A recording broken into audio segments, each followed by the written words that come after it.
Okay. All right. So again, next week we won't have a class because I am going to Washington for APAC.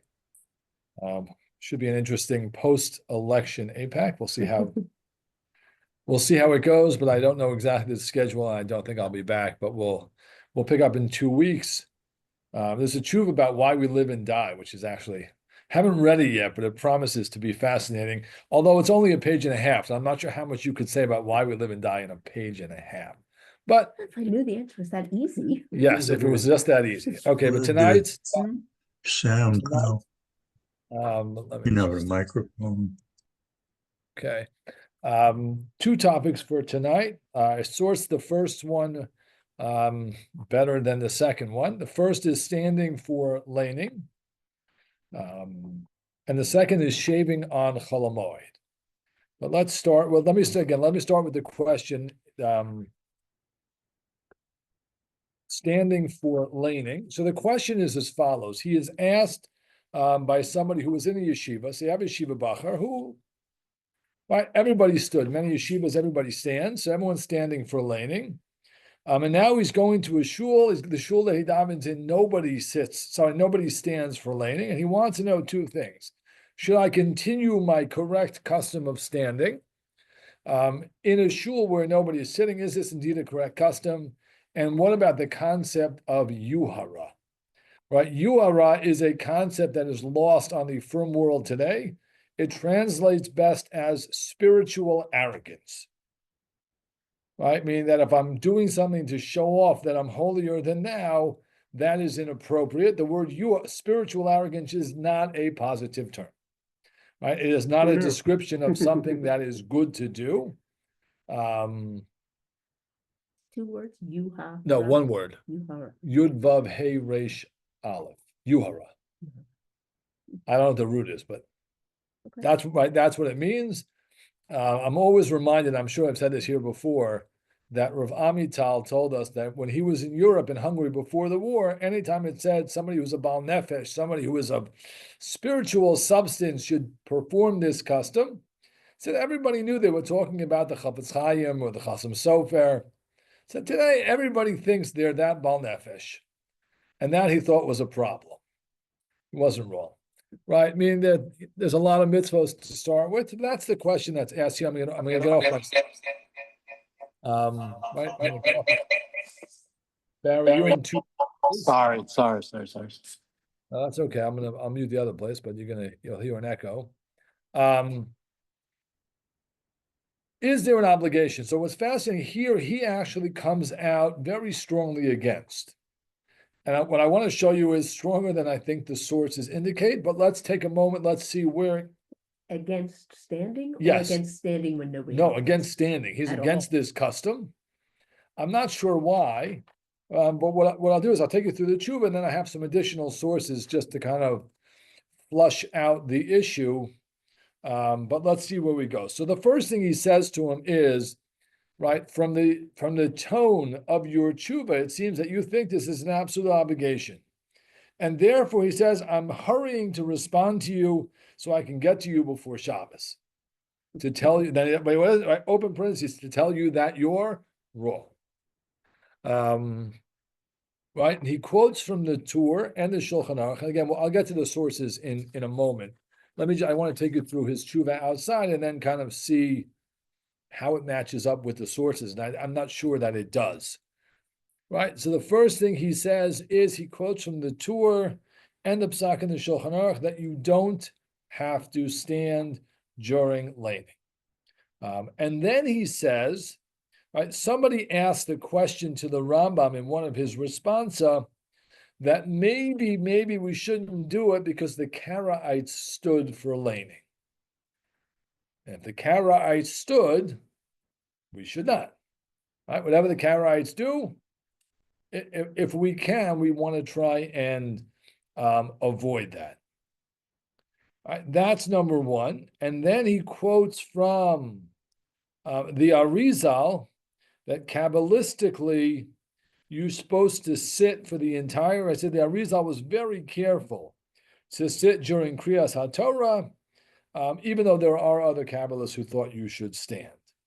Right? He then cites the Ramah, who says some people are machmir and they stand. And he kind of just whitewashes it. He said, "There's hadvarim aruchim, right? These things are very long," and he just, right, almost just with a hand, kind of wipes it away as if we shouldn't consider the Ramah, who says that some people actually do stand, and maybe it's not a bad idea.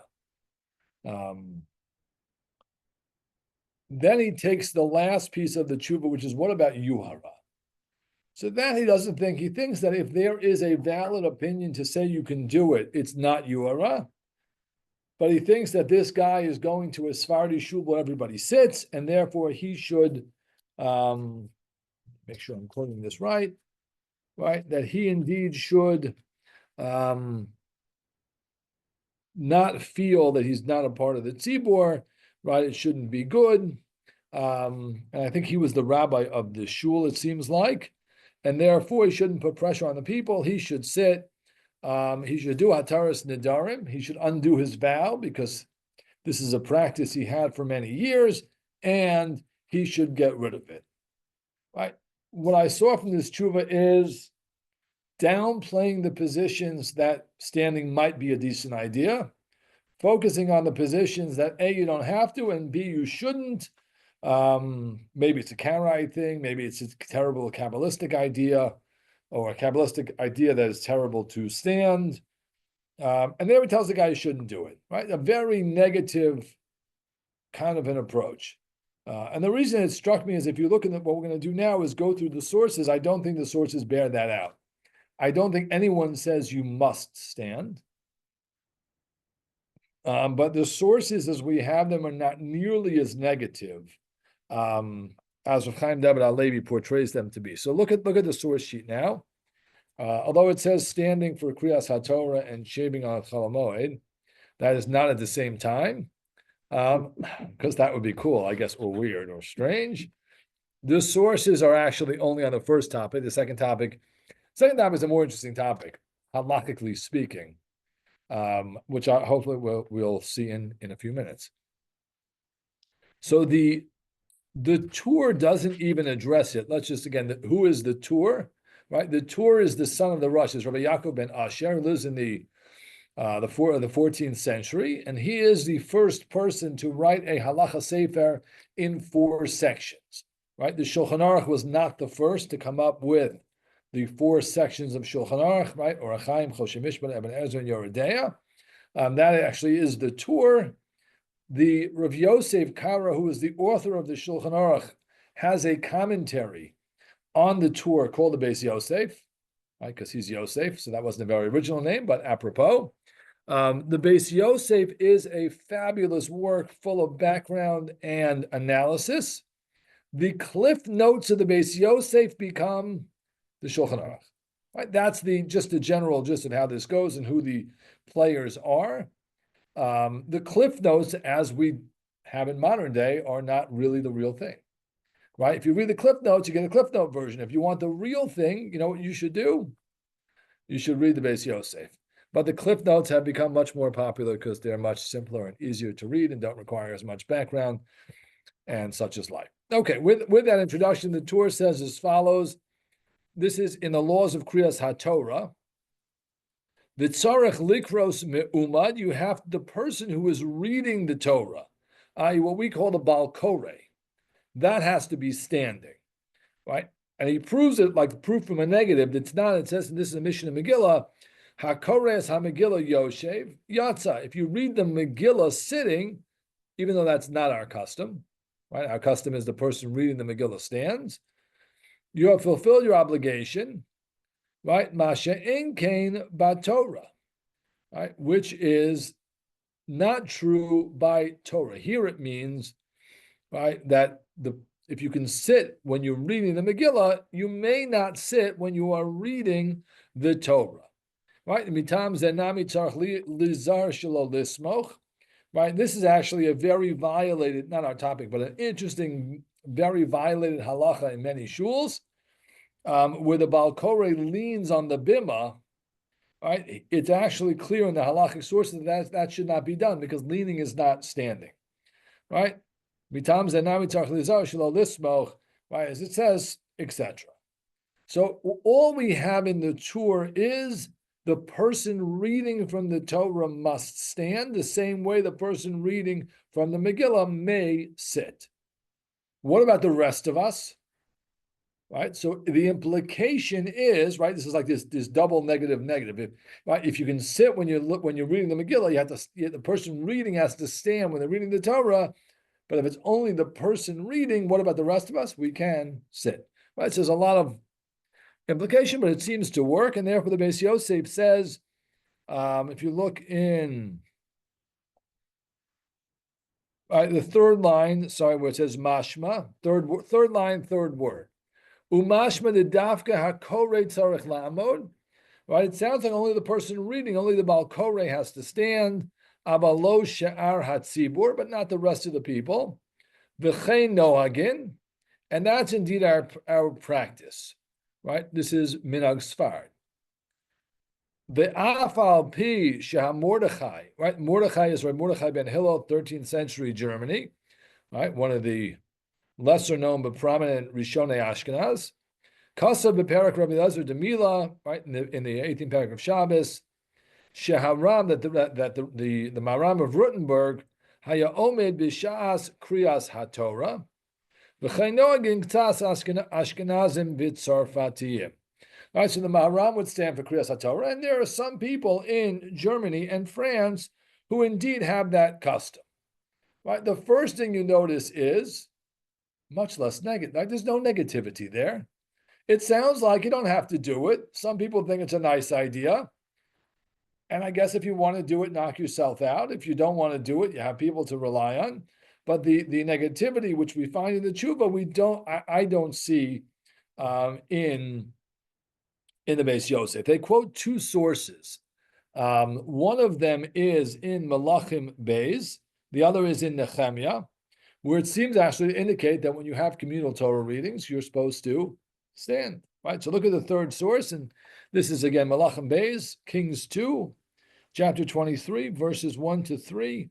Right. Vayishlach hamelech vayasfu elav kol ziknei Yehuda b'Yerushalayim. Right. Again, you have the English here also.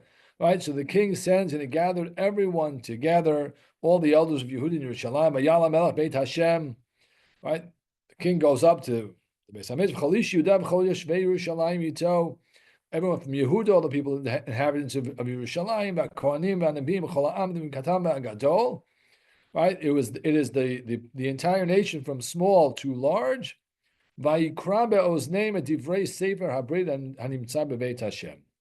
Right? He reads to them the sefer habrit that is found in the house of God.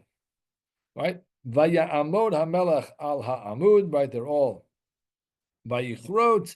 And if you look at the end of that pasuk, right, Vaya'amod kol ha'am babrit, the entire people are there. The English is actually interesting, right? It does not say stand. Vaya'amod kol ha'am babrit. It seems that they're all standing there for this covenant, right? Unless you take standing for a covenant figuratively, but Vaya'amod kol ha'am seems that they're standing. In Nehemiah as well, Vayiftach Ezra HaSefer Le'inei Kol Ha'am, right? Ezra opens the book to everybody. This is the spiritual renaissance, the Baal Tshuva movement that they're leading, and he opens the book, right? Ki me'al Kol Ha'am Haya K'pitcho Amdu Kol Ha'am. He's standing above, and everybody is standing up. The question that I would pose to you is, are these examples good precedents for regular Torah reading, right? What do we do on Shabbos? We come every Shabbos, we read the Torah. Are these two examples precedents for a shul Torah reading? In what way are they the same, and in what way are they different? That these seem to be unique occurrences, not regular occurrences. 100%. These are, Eve says these are unique occurrences and not commonplace. They also, who is involved in this? Everybody. Also, there's a king reading. King, and right. Ezra It's not. Right, There's probably no room for seats. I mean, just as a practical matter, you're gathering Yes. everybody together. Yes. There aren't seats, this is true. Debbie Downer. Oh, yeah. Steve getting practical. on I me. find the bench, but. Right, so that's a Think of some technical of the- question. Do they actually have chairs? Right, but the fact that everyone is standing, these two events remind you of what seminal event in Jewish history? Matan Torah. 100%. Right, these are almost, and certainly in the time of Ezra and Nehemiah, right, they had lost the Torah, they had gone wayward, right? They were taking all these non-Jewish women, and the Jewish world was unraveling, and they bring the Torah out, and it's almost like this second covenant, right? The Gemara in the Medrash says that, right, Ezra was, if it wasn't for Moshe being there first, Ezra was worthy that the Torah should be given to him.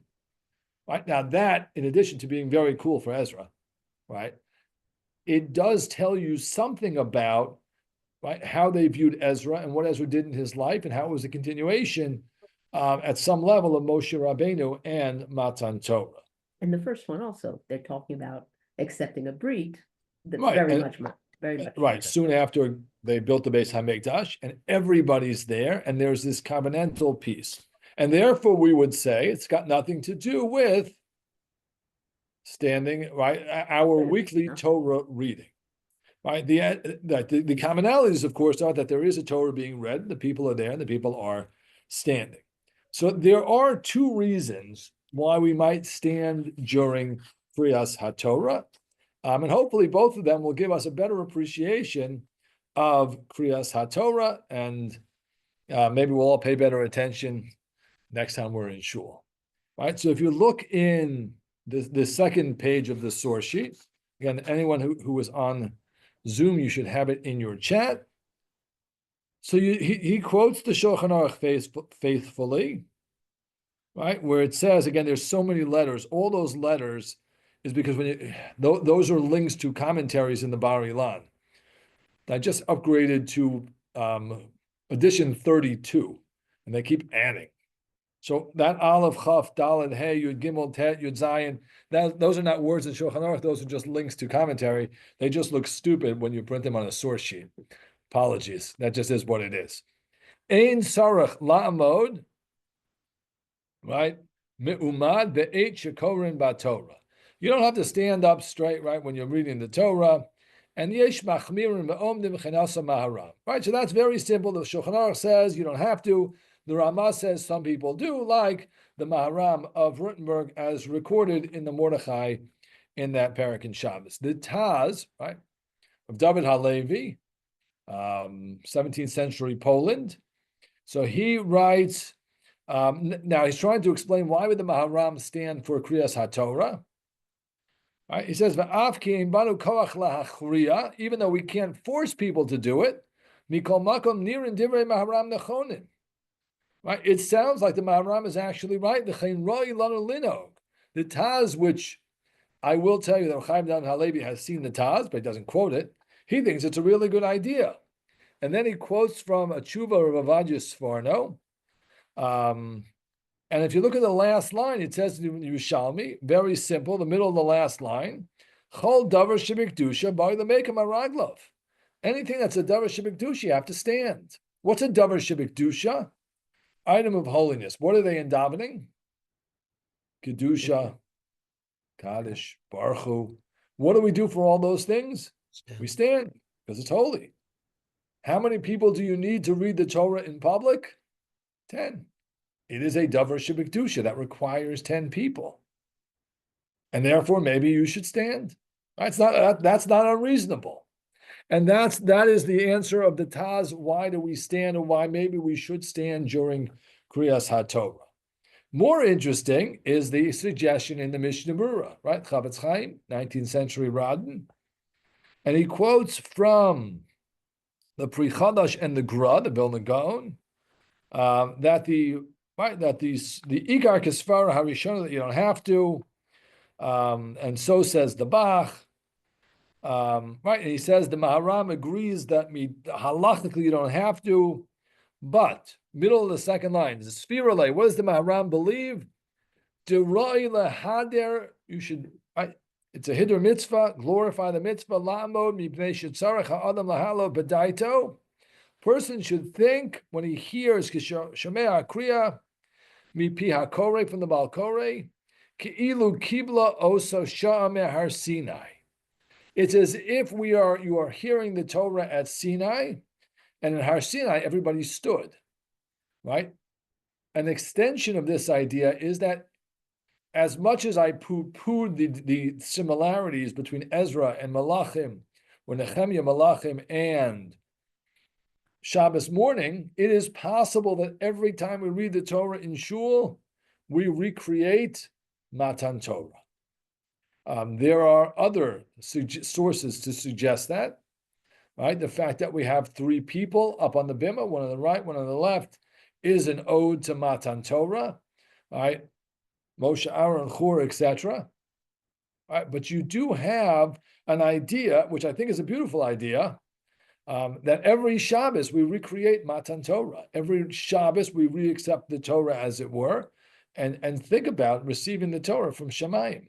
Right? That's actually kind of a neat idea to think about when we're hearing laning. And if that's true, maybe it behooves us to stand.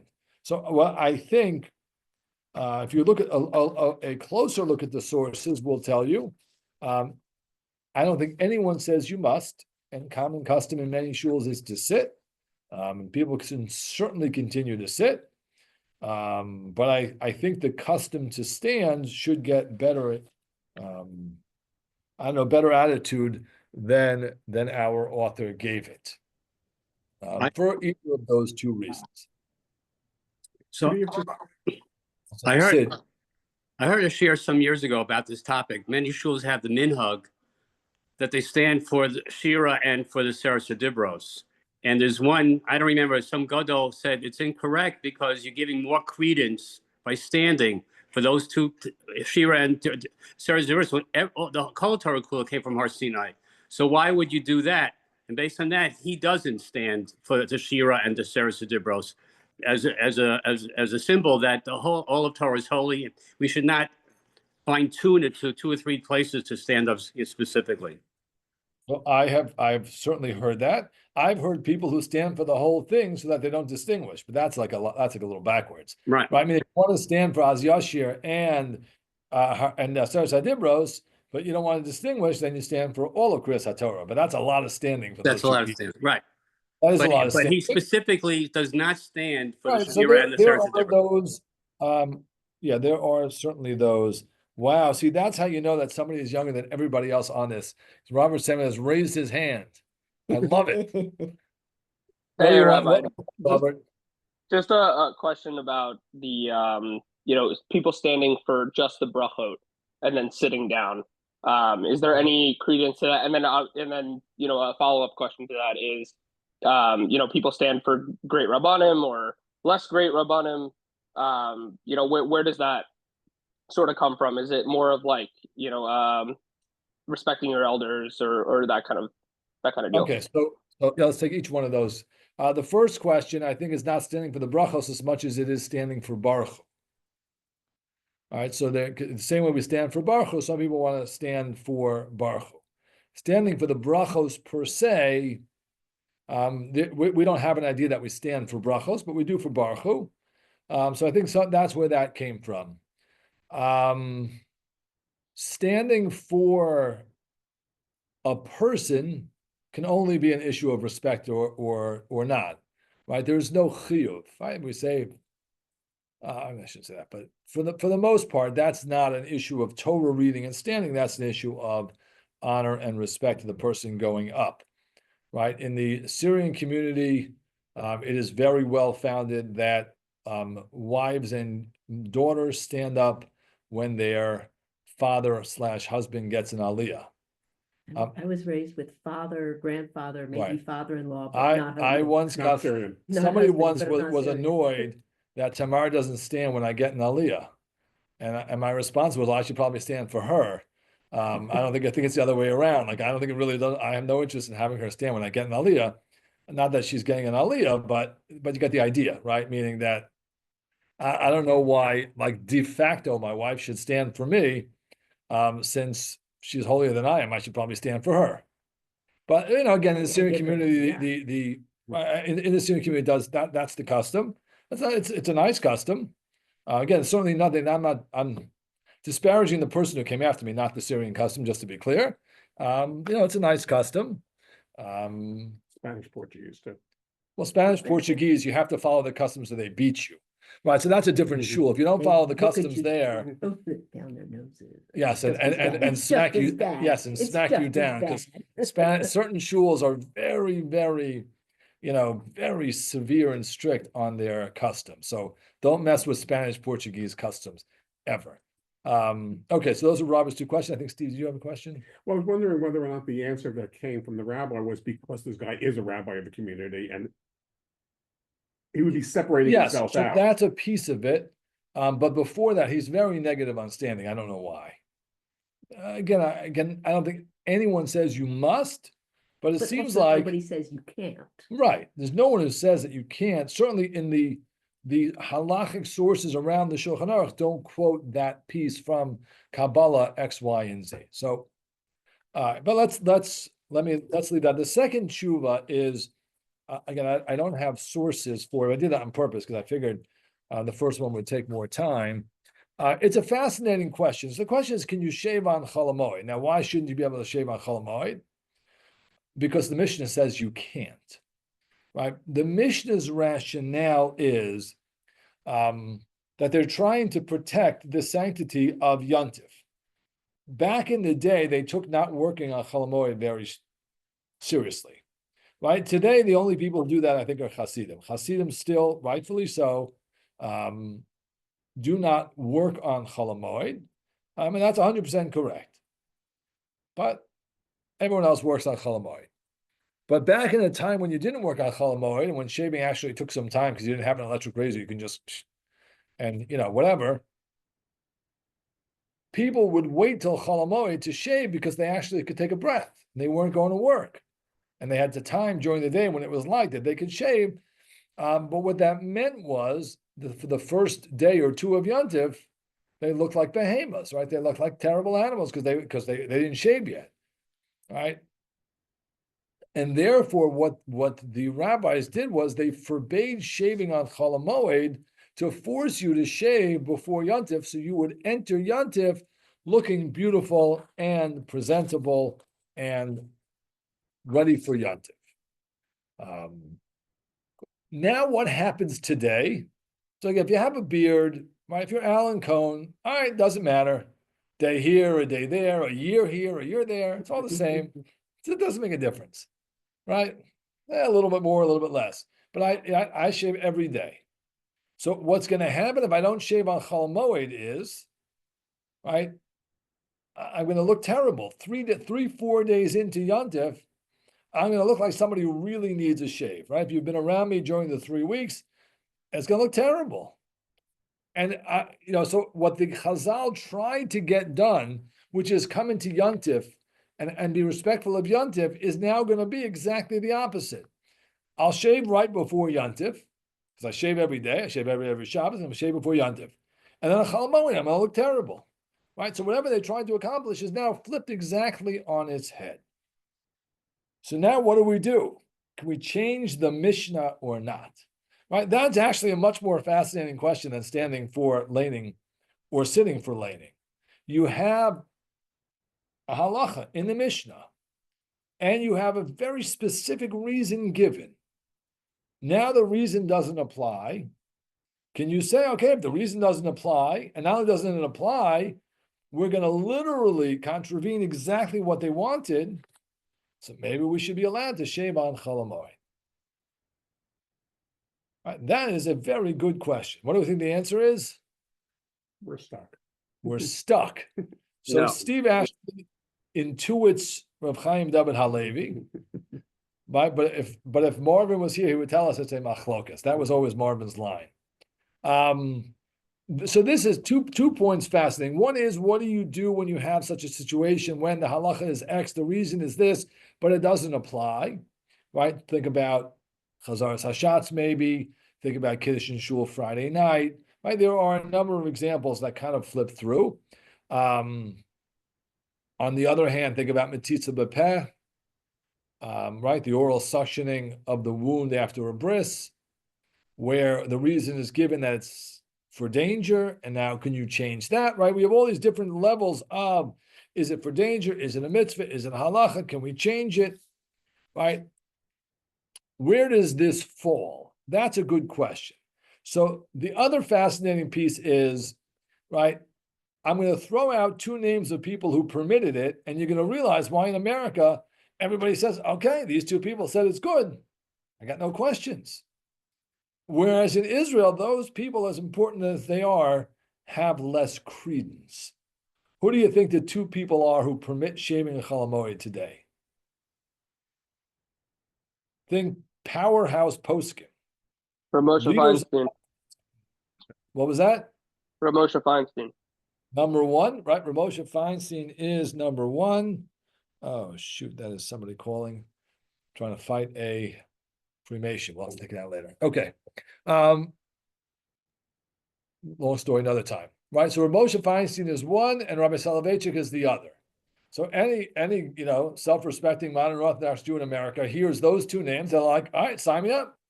I got Ramosha, I have the Rav. Like, what more do I need?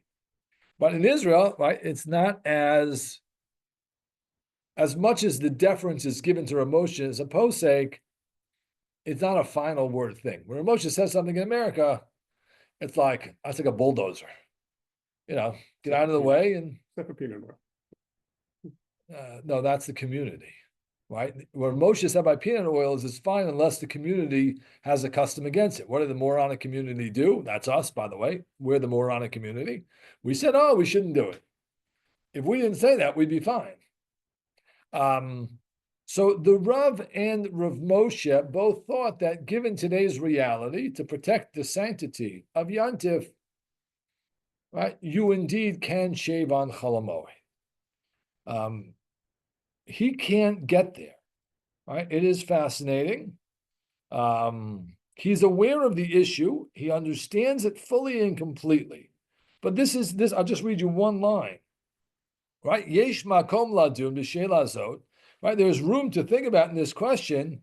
Im mutar lebezdin shel dorenu, if a bezdin in our time, right, can lahatir dvarim she'asru b'mei haTalmud, right? If they can permit something which was forbidden in the times of the Talmud, right? Af im anu b'tuchim, even if we are certain and clear, shehem atzmam hayu matirin ilu hayatznai chayim ke'ela bezmanam, that if the life circumstances were what they are today, back in the day, they would have permitted it also. So we can be clear they would have permitted it if the situation had changed like it did, but they didn't, right?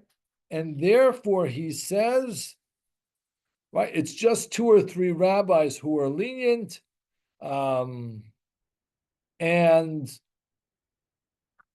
he says, "Lahati lecha b'pshitut giluach hazaken b'moed lo uchal," because I can't do it. I simply can't do it because most of the poskim and rishonim are against it. To answer it straight out, I also can't do it. And therefore, he says, I don't tell people they're doing something wrong. I don't speak about it in public. But if you want to know what I think, I don't think we have the power and the right to do it. That's how he ends. Okay, that's actually much better tshuva than the first one. That I'll give you. But right, what does Rav Moshe and the Rav think? So this goes back to this fascinating point.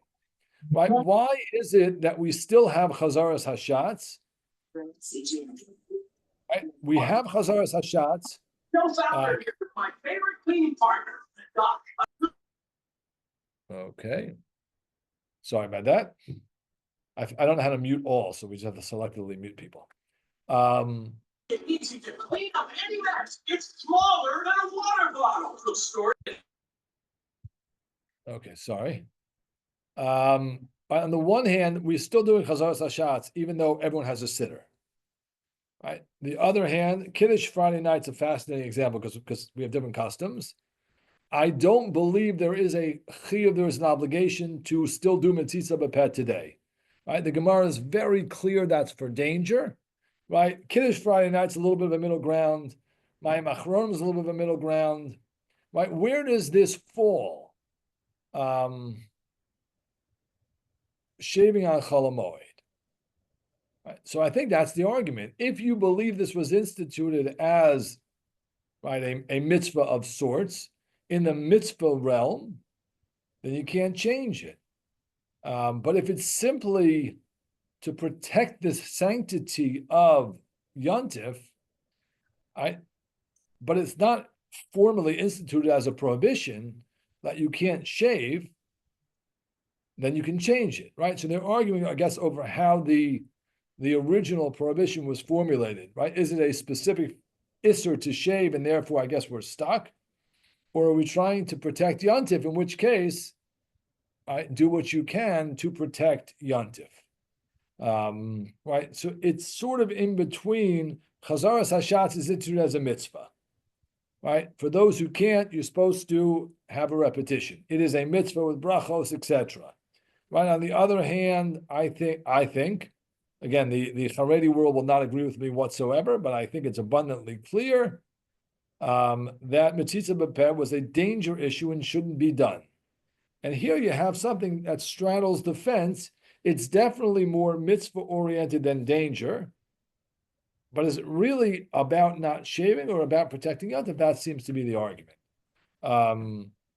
Again, growing up in America in the shadow of the Rav and Rav Moshe, right, to me it's sort of a no-brainer. And I do shave on Chol Hamoed. I think most American Jews in our communities will as well, because that is a duo that is hard to beat. With that, I'm happy to take any questions on either of the tshuvos, or we'll wish everyone a good night. All right, then we'll wish everyone a good night. Thank you again. Next week, Thank I'm you. in DC, or the week after, we'll have a shir again. Thank you, Rabbi. Thank you. You're welcome. Thank you, Rabbi. Take care, everybody. All right, bye-bye.